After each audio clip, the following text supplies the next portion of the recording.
Hello, मी साक्षी सावंत. मला पेनक्राफ्टबद्दल फेसबुकच्या माध्यमातून समजले. तर मी इथे डिप्लोमा इन फाईन आर्ट्स केले आणि इकडे जे ट्रेनर्स आहेत ते फार मोठ्या इन्स्टिट्यूट्समधनं ग्रॅज्युएट झाले आहेत इन फाईन आर्ट्स.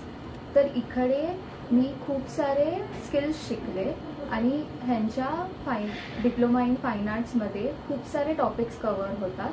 तर त्यातलेच ड्रॉइंग आणि स्केचिंग्स आहेत, मग पेन्सिल शेडिंग्स आहेत. मी इथे आल्याच्या नंतर 3 मीडियम्स पण शिकले, जे आहेत ॲक्रेलिक पेंटिंग, ऑइल पेंटिंग आणि वॉटर कलर्स पेंटिंग. तर इथे आल्याच्या नंतर जे ट्रेनर्स आहेत त्यांच्यामुळे माझे जे स्किल्स आहेत ते खूप अपग्रेड झाले आहेत आणि त्यांच्यामुळे माझ्या ड्रॉइंग्समध्ये फार सुधारणा झाल्या. तर मग माझं असं म्हणणं आहे की तुम्ही पण पेनक्राफ्टला व्हिजिट करा जर तुम्हाला डिप्लोमा इन फाईन आर्ट्स शिकायचं असेल तर. थँक्यू.